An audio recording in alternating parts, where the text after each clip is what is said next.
Welcome to the Customer First Thinking Podcast, Episode 4. My name is Stephen Shaw, the host of this podcast. In this episode, we interviewed Jagdish, Sheth, one of the foremost marketing academics in the world and an ardent proponent of relationship marketing. In 1983, a professor at Texas A&M University by the name of Leonard Berry coined the term relationship marketing in a paper he presented at an American Marketing Association event. His basic premise: businesses should focus more on serving existing customers. Now, as obvious as that may sound, it seemed heretical in an era dominated by mass advertising. Berry never actually thought his paper was any kind of breakthrough. He just figured it was foolish, as he put it, that marketing only thought about winning new customers, rarely about retaining them. Yet at the time, his argument was so far out of the mainstream that nearly a decade went by before marketers warmed to the idea. What happened to revive interest was the unraveling of the mass market by the late 1980s. Relationship marketing was deemed by academics to be the antidote to audience fragmentation. Their endorsement led to countless books, papers, conferences, along with a dedicated scholarly journal. But with the rapid adoption of CRM technology in the early 1990s, the definition became muddled. Did CRM now mean customer relationship management, as in automated after-sales support and service, or customer relationship marketing, as in data-driven one-to-one marketing? The idea that relationship marketing simply meant giving customers the attention they deserve was overtaken by the fixation with technology, to the dismay of early proponents. One of the earliest proponents was Jagdish Sheth, the esteemed professor of marketing at Emory University. Last year, in a paper he authored called Revitalizing Relationship Marketing, Professor Sheth ruefully observed the focus on relationship in RM got relegated to marketing. He wrote that relationship marketing was suffering from an identity crisis and that marketers needed to stop treating customers as ID numbers. For relationship marketing to mature into a higher order business strategy, he suggested, marketing must shift toward bonding with customers on an emotional plane where the brand itself acts as a moral compass, seeking to win a greater share of heart. Professor Sheth favors a new purpose-driven relationship where customers feel connected to a brand based on shared values. He reasons that people today are drawn to brands offering a transcendent experience, a theory he first advanced 12 years ago in a book called Terms of Endearment. This more humanistic definition of relationship marketing shares many of the same thematic overtones as the brand purpose movement, which is all about businesses making the world a better place. The convergence of relationship marketing and brand purpose might end up becoming a whole new branch of academic study. And there's no one more qualified to lead that conversation than Jagdish Sheth, given his renowned scholarly work over the years, his many accolades and awards, and his widely acknowledged contribution to the advancement of marketing theory and practice. We started our conversation by considering whether marketers needed to hit the reset button and forget everything they ever learned. You've recently written a book called Terms of Endearment, which is a terrific read. And you start off that book by quoting a line from a Tom Stoppard play where he writes, "It's the best possible time to be alive and almost everything you thought you knew is wrong." Are we in this era, and by we I mean marketing and business generally, in this era of creative destruction where we just need to hit the reset button, that basically we need to forget what we ever learned and start down the learning path again? Or, and this is a case I would make, that are we actually building on the relationship marketing principles and practices that you first promulgated way back in the 1980s when the concept of relationship marketing was kind of just entering the business lexicon? The answer is both are right. There is a creative destruction, but that creative destruction actually is making relationship marketing principles much more implemented, surprisingly, and more intense, and I'll articulate that in this way. The biggest change since the 90s, when we started relationship marketing paradigm, is the growth of online ordering or e-commerce. None of us imagine the impact of the internet. It's a global reach, first of all, which means the relationship marketing principles actually have to go global relationship, which is very interesting, and I'll talk about that. But it is a very rich medium. In other words, it is beyond just print. It is beyond just voice. It is video, and with video, voice, and print coming together, it becomes a very powerful medium. So more and more, what we talked about as relationship marketing in a brick and mortar environment now is basically more in a virtual environment. And it's fascinating to see how much bonding is taking place between the customer and the company. Surprisingly, it is not just limited to the consumer customers through social media as well as through just e-commerce platforms like Amazon, for example. You have seen the success of Amazon Prime, which is a loyalty program. And the loyalty programs are becoming much bigger, much larger in scale with the internet and its global reach. Second thing that's happening is that the relationship in the virtual world, this is so contradictory in our mind or non-intuitive, is actually more emotionally bonding than relationship in person. You know, we all grew up in the brick and mortar area where we thought personal interaction will bond us more, but surprisingly this virtual interaction, whether it is by text messaging, for example, like a WhatsApp platform, whether it is by Facebook, whether it is by, any one of the social platforms or e-commerce platforms. And the last comment, Steve, I will make is that in this regard, we really have to look at emerging economies leading the world. They're bypassing the PC revolution. So I'm watching China primarily, way ahead of Amazon and way ahead of, in fact, anything like a social media platforms we have. So China has become really a leader. It began with South Korea, but China, because of its scale and the size, is where the future is of relationship marketing. So this idea that China has become this mobile-first society and is really pushing the envelope around the integration of technology in people's lives, I would agree is hugely apparent. I do want to tie, though, back to, I think, a more fundamental principle that, again, was promulgated by yourself and Adrian Payne and many other luminaries of the time back to the mid-'80s and 90s, which were exotic words in those days. And I'm really referring here to this idea of having a relationship with a customer. And so in terms of endearment, right, you talk a lot about the humanism required, or I should say, you argue for a more humanistic marketing model. And I had the good fortune of interviewing Phil Kotler for episode 1 of this podcast series, and he shares that optimism that you have. So let me just go back in time. The mid-'80s, late 90s, really dominated by a shareholder-first mindset, mentality in businesses, the sort of greed is good ideology. And we've seen that ideology be fairly persistent, and only now is it starting to be challenged in a significant way. Is that short-termism, that ideology, really a thing of the past now? Or are we still trying to convince businesses through the conscious capitalism movement and other forms of expression? Are we really trying to convince business to adopt these, still trying to convince them to adopt these relationship principles?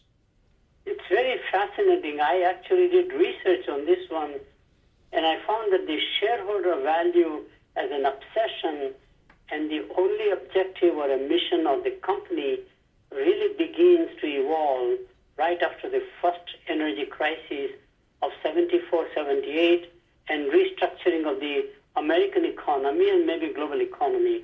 That was the transition point where all of the stakeholders were subordinated and the shareholder became the biggest obsession or the biggest objective of the board, the chairman, the CEO, the president of the company. And I'll tell you why. The equity market collapsed enormously. Before those days, we had the real conglomerates. GEO is one of the last conglomerates on its way out. Most companies were group companies. In other words, they owned hundreds of companies under them. And there, they were a lot more stakeholder-oriented. But because the public equity market dropped enormously, if you look at the data, their debt ratio became outrageous, and most of them were acquired through hostile takeover or even otherwise by private equity companies. And the private equity companies' sole objective is primarily to buy cheap assets, turn them around by breaking them up or whatever you do, cost cutting. That's the time when you use the buzzwords like outsourcing, downsizing, right-sizing, re-engineering the corporation. That is the time when the shareholder as a stakeholder became almighty compared to customers, compared to suppliers, compared to community, and compared to employees, for example. That was interesting. Before that one, capitalism was always much more community-oriented, and let me tell you why. Great companies in the world always started in small towns. If you look at the industrialization of America, that's the turn of the last century, early 1900s, they all were towns just like Benton Harbor, Michigan, where Whirlpool is still headquartered. IBM was in Armonk, by the way. That's a small town. That's true of Kohler, which is a plumbing company on a small town. And this is not limited to America. That was true in Europe. That is true in Asia, India, for example, because that is where the resources were. You will have a riverbed, you will have some iron ore, or whatever it is. And there, when you live in a small community, you are, even though you are a wealthy family, founder family, you have a respect for the community. Every Sunday, church is a great equalizer. Not only that, your managers live next door to you, so they are your neighbors also, not just your subordinates. Their children go to the same school as your children do. There is only one school, one church. You have to attend all the memorial services, all the social obligations. Now, people treat you with respect because you made the wealth for the whole city or the town.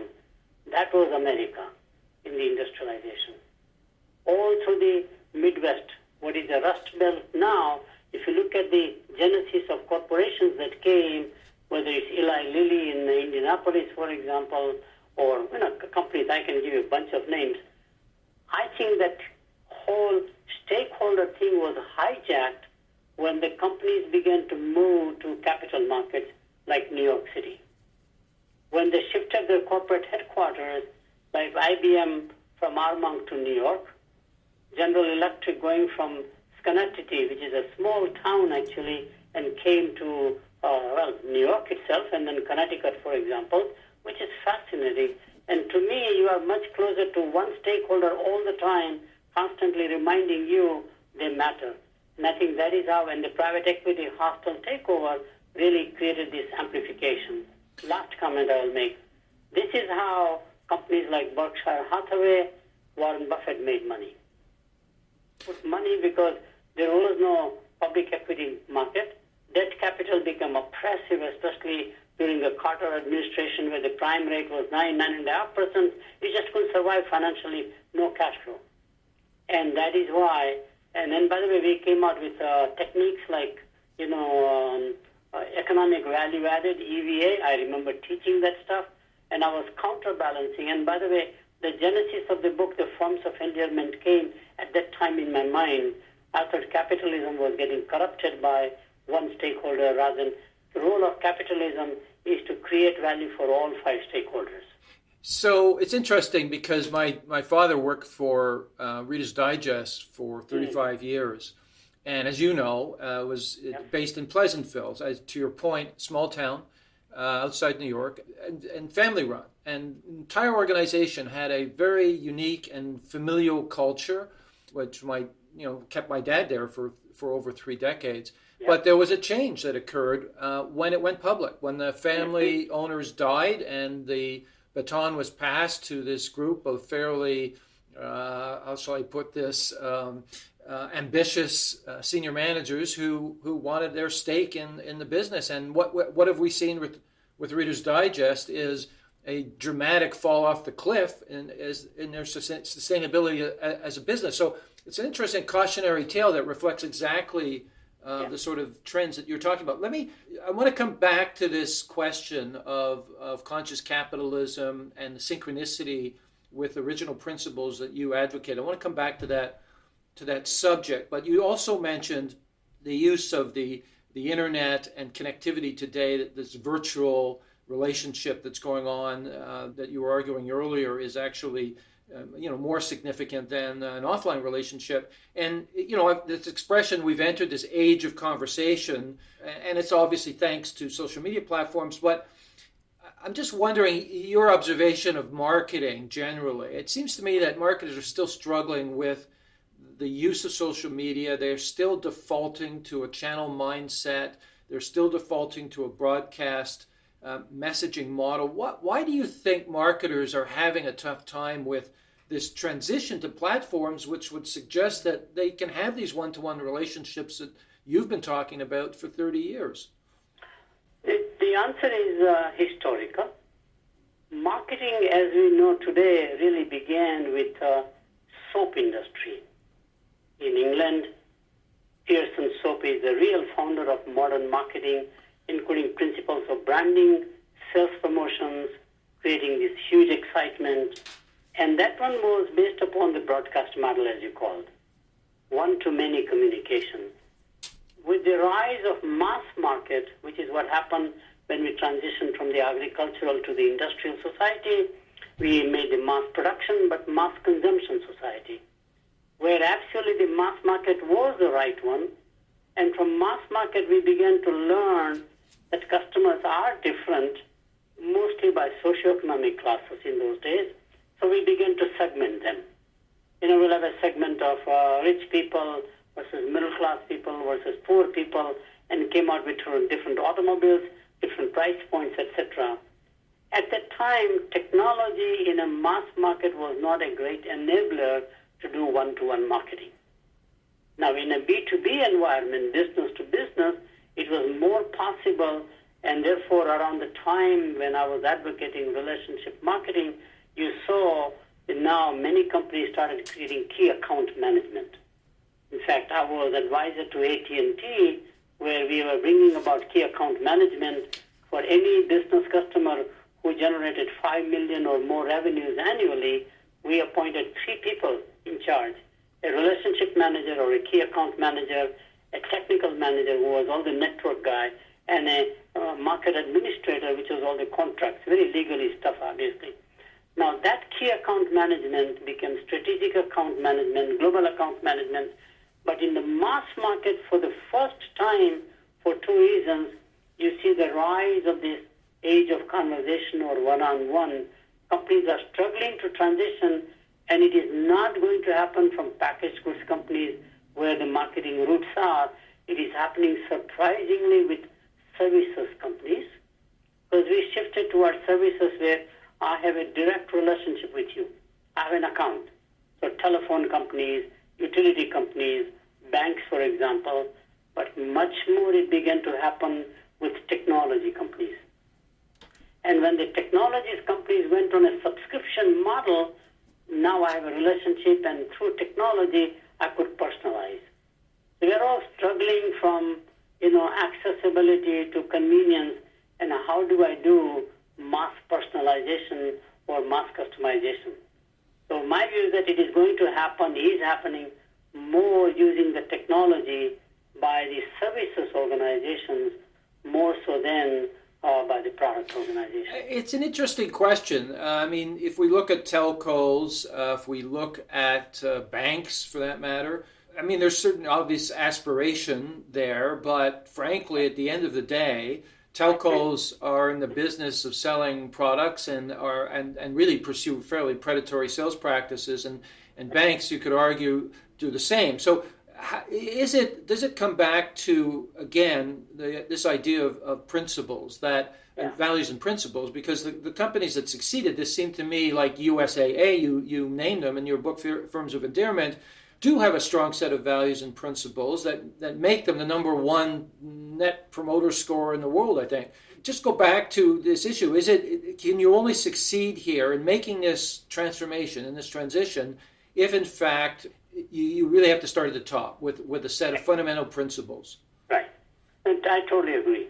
And the way to do it is, and I found anytime you want to bring about a change in an organization, like a business as an institution or even an academic institution, but business definitely, there are two hot buttons with which you can bring about change by getting their attention. One, it is more cost efficient, first of all, or competitively you are at a disadvantage if you don't do it. So in the case of age of conversation, what we are pushing now is to say, actually, a customer can be your pseudo-employee. They can do a lot more work for you if you understand what they want, their aspirations, their frustrations, their frictions in life. And those will become customer-centric and listening to the customers. We used to do that in market research at one time. At Whirlpool, we had a cool line where incoming calls we converted into a market research tool, listening post actually, it turns out to be. But I think now customer is willing to do quite a lot in a digital environment. They can produce your product, for example.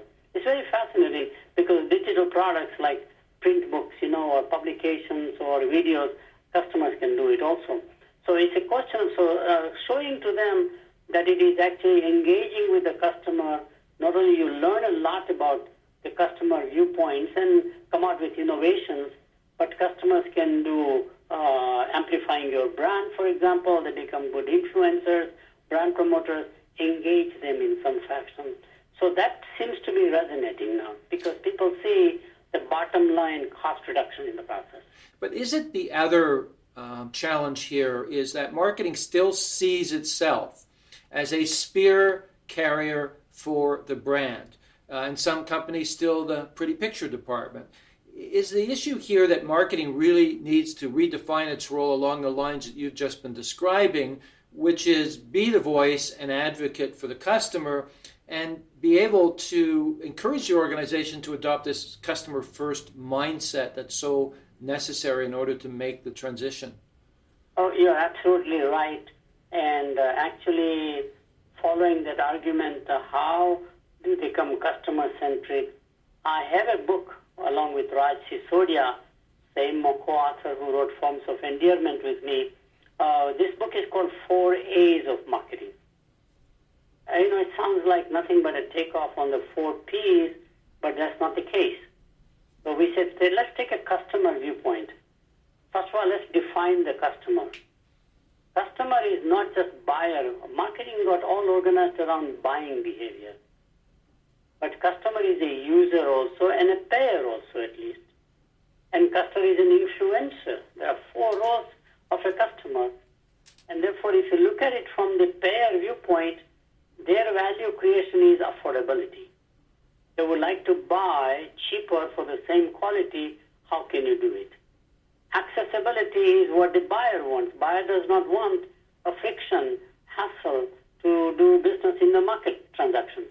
So how do you make it frictionless, for example? How are you available and accessible anywhere and conveniently anywhere in the world for that matter? So that's an accessibility. We talked about the acceptability, and by the way, acceptability is not just physical acceptability or performance acceptability, but also psychological acceptability, image problems because of the social value of products and symbols, etc. And awareness is the one where how do you provide them the knowledge? And this 4 A's of Marketing book has done a phenomenal job of shifting the thinking from brand and a product to customers. And that seems to be a very powerful paradigm. And by the way, we did about 550 case studies using student projects in the classrooms over 15 years.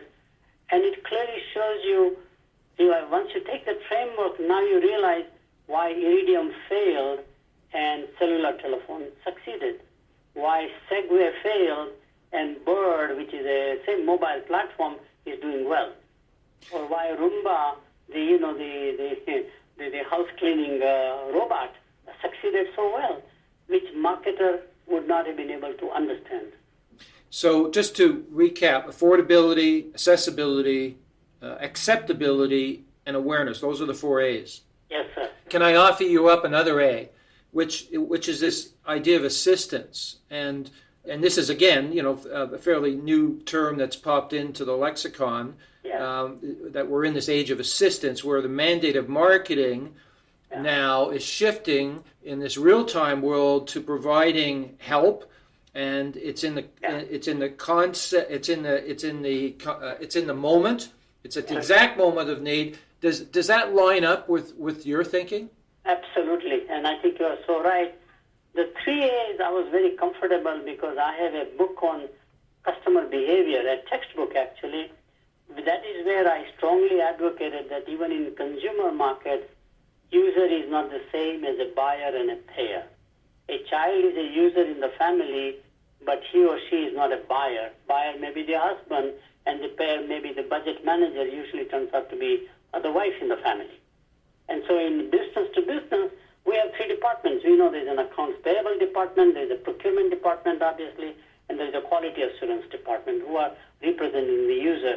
In family, if you define family as an organization, a household as an organization unit with many people living, informal, clearly, not planned out, and all the stuff we can contrast between a business enterprise and a household enterprise, but basically, fundamentally, so 3 A's, I was very comfortable. User, payer, buyer. User is looking for performance. Buyer is looking for convenience. And payer is looking for, in fact, price. Mm. So how do you create a price value, convenience value, and performance value? 4th A we added to see if there is a parallel with 4 P's. And you are so right, Steve. Everybody has given me advice about the 4th A to be different than what we have. And I feel the same way, that if I revise the textbook, I will change the 4th A to here are 3 options. Assistance is what you suggested, which is a great idea. People have suggested accountability. Customers want you to be held accountable more and more because they find no recourse any other way except by law. Okay. Then 3rd word that has come about, which is what Coca-Cola did actually. The original 3 A's formula comes from Coca-Cola. Coca-Cola said every job is in the business of creating value for customers. How can we make Coca-Cola brand more acceptable, more affordable, more accessible? That's the whole idea. Then they added a 4th one. A European manager who was in charge of Coca-Cola Europe said we need to add a 4th one called activation. Now that's a managerial view. That's a brand product view. But I think from a customer viewpoint, assistance is a great, great idea. It's interesting because if you look at the standard value proposition, sitting always in the middle of these functional benefits, and as you move to the perimeter, if you think of them as concentric rings, always on the outside ring is this idea of brand reputation. Right. It seems to me that we've entered a world where the inverse is true, that we've got this rampant product parity, we've got this phenomenal noise in the market and distractions, which customers and consumers are trying to insulate themselves from increasingly. In the end, what becomes the tiebreaker here? Because all the things we've been describing, your ability to service customers, your ability to give them convenience, your ability to meet their performance expectations, your ability to deliver those at a right price point, all of that stuff is absolute requirements of marketing. But in the end, what does the customer truly care about? And I would argue the only thing the customer really cares about is that the company actually cares about them. You're so right. To me, brand reputation, quality are now table stakes.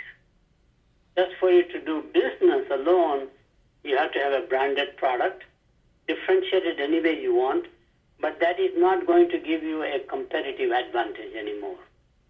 The competitive advantage comes differently. The new intangible is to win the share of heart of your customer, not the share of wallet. I like that. Which is what we started with relationship marketing. As you know, in the aggregate, it was market share. Then we said, no, let's look at share of wallet, because the customer can buy buy more than what you are just selling one product. You can be a one-stop shop, lifetime value of the customer, and all those concepts we created. But now, share of wallet is a CRM, IT-based, artificial intelligence, automated activity. So what is the next platform from true relationship? And that is to bond on an emotional basis or emotive basis, where the buzzword that is very appropriate, which I created about a decade ago actually, called the share of heart. How do you win the share of heart now more and more? So we say, okay, what are the things that we know about human beings which appeal to their heart as opposed to their brain, as opposed to their body, right? Right. It's this idea of hearts and minds. You can make a good, strong cognitive argument, but in the end, if you don't feel that you want to have a relationship with that person or that brand, you don't, frankly. Right. And everything else is a commercial transaction, and you talk a lot about that, right? The shift from transactions to transcendence, which I love that concept of people seeking a higher spiritual ground in their lives, which they feel have been hollowed out. They've been dehumanized. We're collapsing as a society into smaller and smaller atomization of society. All of those things. It seems to me there's a return now, and you talk about it in that book, Forms of Endearment, to more transcendent values, a search for meaning in life, and that brands now have to connect with the meaning that customers, people are aspiring to achieve. Absolutely. And in many ways, it is sort of predictable as we go higher up on Maslow's need hierarchy. The safety, survival is now pretty much assured in advanced economies, either by union, by government, with all the product protection laws and the jury system, the judicial system, etc. So we move on to love and affection. But now people really are more into self-actualization. As we mentioned in the Forms of Endearment book, that more and more consumers, including young people now, because they've been so affluent already, their basic needs are taken care. If you take the share of how much we spend on food, it is the lowest in the world. We spend less than 11-12% of our annual income on food, which is mind-boggling because in emerging economies, it will be 65 to 70% of the monthly budget of a family. So given all that situation, how do you connect to the customer or the consumer customer at that self-actualization level, which gets into meaning for life, purpose-driven, and that's why every brand that I know, at least in consumer products, whether those are Unilever brands, Procter & Gamble brands, Nestle brands, makes no difference. They're all latching on to the concept of purpose. And you see that with Unilever specifically. They really, Pullman really advocates for companies doing social good. Yet, he still struggles with his activist investors and still has to fight that good battle. And back to the point we were making earlier about who really manages the levers of a business. Yeah. And as long as the shareholders rule, the stakeholders are, whoever those stakeholders are, whether it's employees or customers, etc., come second, third, fourth, and fifth. And by the way, I must tell you, the phenomenal success, the way they're measured, non-financially, very interestingly, they produced a very long, relative to a television advertisement, almost like a 1 minute long, more for the internet, essentially, a commercial, where they linked their product, which is one of those soaps, very popular in India, for example. It's a hand-washing soap, essentially, removes the dirt and the germs, linked it with a very powerful scenario about a totally disabled, handicapped person who has lost his legs, walking, basically straddling, 1 or 2 kilometers, going to the temple to praise the God, to say, I'm so thankful to you that my son is now 5 years old, because most young people die because of the bacteria. They don't wash their hands properly, etc. I mean, that commercial moves you when you watch it. And I was told it got almost 100 million viewers out of nowhere. Yeah, I think you could make the case that brands can create movements if they attach themselves to the right values, and those are the values of the audiences that they're trying to serve. Although Unilever is interesting example. And as much as I admire them, they do struggle with, the balance of commercial interest. They have a skin whitening product which is quite popular in India, and in the face of the Dove, which is their product that promotes brand image. The female image, self-image. It's a contradictory product, right? But it's a cultural fit with a society that, for whatever reasons, really buys these bleaching products. So it's hard to do that dance. You either are or you aren't, and it's you can't have these contradictory or dissonant notes in your brand portfolio if in fact you're trying to aspire to these values. Absolutely. That's Fair and Lovely, I think, is the brand name they are using. You're right. It's a very successful product. So often, therefore, nowadays in the CPG industry, consumer packaged goods industry, the kinds of names that we just talked about, there's a huge debate that if you go back to the fundamental purpose-driven life or purpose-driven corporation, then what brands we should keep and what brands we should divest. Yeah. There's a whole brand sorting out taking place to make things consistent, because customers now do connect the dot. This brand is owned by the same company as another brand.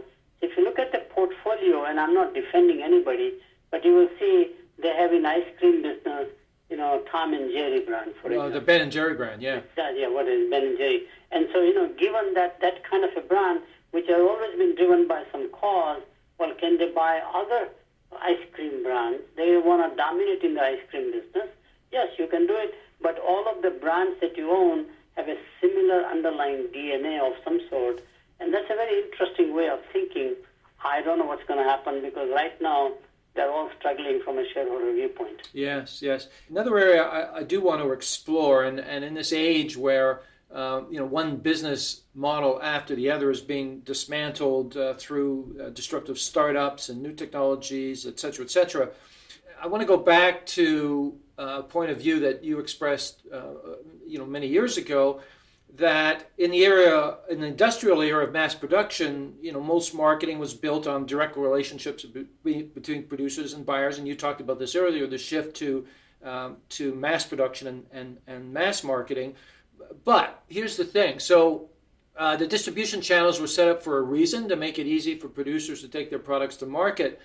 And my question around this is, we're now in this age of platform ecosystems, and whether you're talking about Amazon or Facebook or any of these massive audiences that are singularly have a singular relationship with a supplier.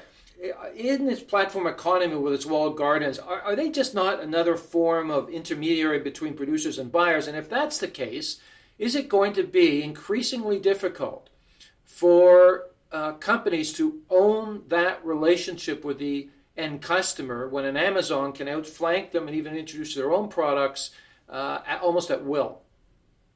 You are absolutely right, Steve, that what we have right now is a disintermediation and re-intermediation. In other words, traditional intermediaries are all phasing out, brick and mortar type, and the new intermediaries are coming, which are mostly online virtual communities.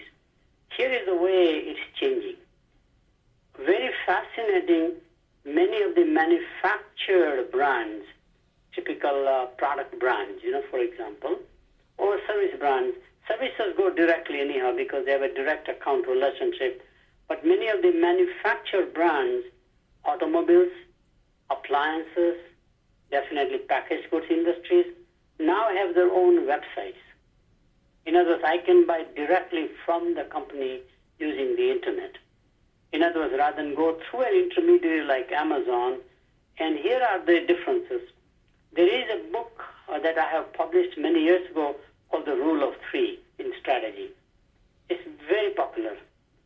In that rule, what we say is that you have to decide what kind of a player you want to be. Do you want to be a volume-driven, scale-oriented player? There is only room for three of them.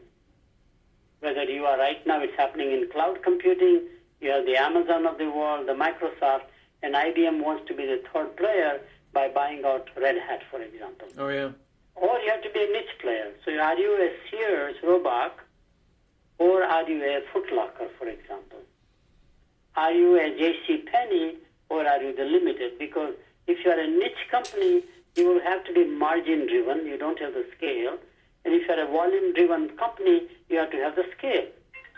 So given that situation, the idea is very simple, that what you have to do is that if you are a niche company, more likely you will also go directly online yourself. And what you will do is to sell your brand, if you are a scale-oriented manufacturer, through companies like Walmart, which is going online, through Amazon. It's basically omni-channel, as we call it. You have no choice. So the answer is both yes and no, that I can go directly. Now, fortunately, Internet does allow me, with all of the text mining and all that is, and with video communication now, I can, even though I sell it through somebody else, I can do the pull marketing not only just on my brand, but as you called, engage in the age of conversation. Yeah. So it's possible. It's interesting because I just wonder, as we flash forward in the medium to near future, whether customers will have the select brands that they allow into their lives, and it could be an Amazon, as just on its value proposition alone, which makes it easier to find products at the right price. It could be a services company or whatever. They have select brands that allow into their lives because they trust those companies to do the right thing. That everybody else gets consigned to the brand gulag, market anonymity, and have to supply customers and consumers and have no chance of forming that direct relationship. Is that a likely future, do you think, that in fact only a few brands will survive in different categories based on that trust factor? It's a cycle. When you have too many brands, which is typically the case when the industry is growing very fast, at the turn of the last century, we had in the automobile business alone in America 125 brands. Ultimately, they got rationalized into Ford, GM through consolidation, and Chrysler. Rule of three prevails. I've done this analysis over agricultural equipment, appliances industries. So it's a cycle. So a cycle is that when you have too many brands, they have local markets, they don't have the scale economies. Somebody figures out how to make quality high and cost low, like Model T under Henry Ford, or Kodak in cameras, or Timex in watches. I can give you examples. And then they became mass producers in many ways. So it shifts toward rationalization, shakeouts, mergers into three brands. Once you have those three brands, which is like a stable, mature economy, but no growth, they begin to break up into niche brands. Right now, beer industry is going through that, while all the three big beer companies are struggling to survive from a financial viewpoint. You see all of these craft breweries growing. My God, Atlanta alone must have 90 breweries. It's true. Yeah. We see the same thing here. So you're saying there's a long tail to exploit here, and given the economies today, that is, technology is cheaper than ever, it's actually feasible to serve that long tail, whereas in the past it wasn't really. Yes, and then there is this cycle of industry consolidation, shakeout, three big players dominating, controlling 70 to 90% market share. Then they begin to generate non-traditional competitors, niche players, and they come out. I mean, beer industry is classic. Our automobile industry, almost classic. I watched that in appliances industry because of my work at Whirlpool many years ago. It's fascinating. Every industry I look at it, you see, while the big boys, when they are struggling, the niche players come out of nowhere. Sure. They're not competitors, but there are market opportunities. Yeah, and they're coming at those big companies in greater numbers than ever before, thanks in part to digital transformation and disruption. Absolutely. Now, I just want to shift to one other topic in the time that we have remaining here, Jag, and this is one close to my heart because I see it every day in the clients that we deal with and elsewhere, obviously, and that is a broken marketing model. And Forrester recently came out with a report basically acknowledging, that is a vestige of a previous era, of the broadcast media channel-based era. The planning model, the annual planning model, frankly, is irrelevant today, but no one's found a replacement for it.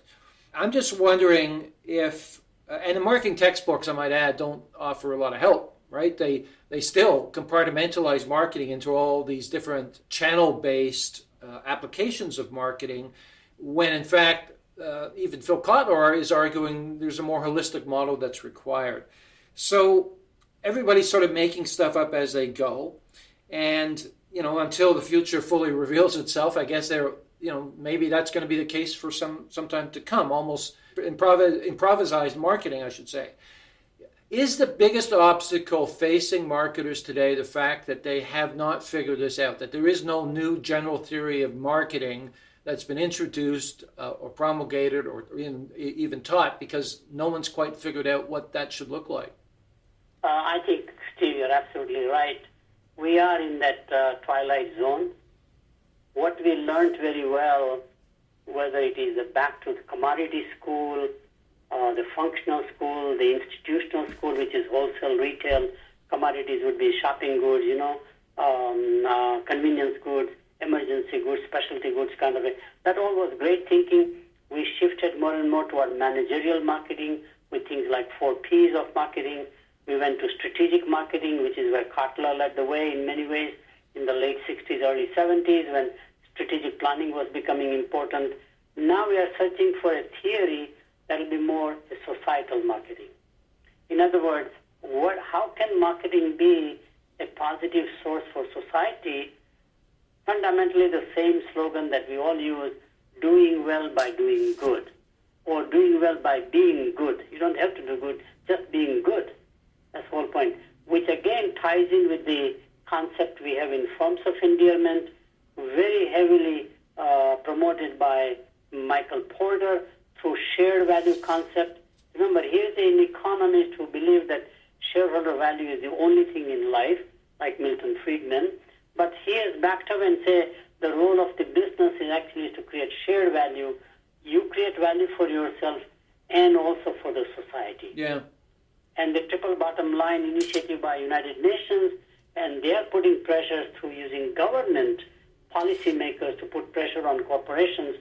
So I believe that we will emerge with a new theory of some sort in marketing, whether it's an indigenous theory created by marketing professors, scholars, or practitioners, or it is done by some outside discipline that we embrace, essentially. Well, it just seems as a practitioner myself, it's drip, drip, drip, right? And even, I've been a lifelong database and relationship marketer, as you know, and, it's been nice to see the market gradually, slowly tilt in our direction, but I keep thinking, oh my goodness, there's still a long way to go. And one of the areas that frustrates me the most is the money equation. Because marketing budgets are still allocated on a funding formula that makes no sense whatsoever. It's a fixed allocation generally of total revenues, and how it gets spent is even more mysterious. And marketers have never done themselves any favors by not being able to figure out their contribution to the business. Apart from some very high-level indicators, is not the biggest barrier, and we've talked about many today, the biggest barrier, in fact, not cracking the code on the funding formula. Like when you talk about, and I'm totally there with you, adoption of social values, I mean, there's a whole priesthood forming now around that concept, but unless the money equation is solved, the CFO is still sitting there, up on the top floor, crossing out budget line items. So how do we cross the Rubicon here, I guess is my question. Sure. There are only 2 approaches. You hit the nail on the head. Problem is not with the marketing department, but the problem is generally accepted accounting principles, the GAAP formula. Because our accounting system began in the industrial age, where everything was, you start with the raw materials, you do the work in progress. I studied accounting in my younger days, and I remember what do you put in your balance sheet, for example. You do value add from raw material to the market. For the first time, and accounting principles will not change without the 4 big accounting firms agreeing, government and the Internal Revenue Service, or Canada in your case, agreeing to the same thing, that here are the new accounting principles. That's the twilight zone we are going through. But let me tell you what we are doing in the meanwhile. What we are doing is a dual accounting system, a shadow accounting system, where we look at the revenue as we have done. You remember our 90 days, and in the 90s, plotting the curve by customer and the revenue, from the largest customer to the smallest customer, account by account. And of course, it's a typical Pareto's law, 20-80 ratio, right? We know all that. Every salesperson knows it. Everybody in the organization knows it. There's a 20-80 ratio, the long tail that you talked about. What we don't know is the cost associated of serving that customer. All post-factory, ex-factory cost. And by the way, no data in companies, product-centric companies, have cost allocations. So we created a activity-based costing, or ABC, which is a managerial tool. Very popular, as you know. And now you gather information and reallocate the cost, not from the product departments or the product categories or brand management system, accounting. This is all a hard accounting, but you put it by account, how much does it cost? And lo and behold, what you find is that if 20% of your customers control 80% of your revenue, 10% of your customers deliver the profit 90%. Right. So all of a sudden now you're realizing that the fundamental principle from a customer centricity viewpoint is cross-subsidization. That the less revenue generating customers actually are costing you more, your margins are not there, and you're trying to make it up among your big accounts, whoever the big accounts are, heavy users in general. But heavy users is where competition is intense. So the top few accounts, you never make money because they have a huge buying power. Right. The next set of accounts you make money, then again the profitability curve comes down. So we use that ABC, activity-based costing, which the finance VP understands, because he's a numbers guy. And you begin to now reallocate your resources more selectively. So unlike the typical growth budget or segmentation-based budget, now you do account-by-account budgeting. It's possible. In services, it's done much easier because you only have, let's say, I'm talking about the professional services, 4,000 clients or something like that. And you can do this thing. I did it for one of the large accounting consulting companies, 4,000 clients, only 400 were profitable, and we decided to relocate the offices around those clients so we are closer to them and make sure you create a stickiness among those clients.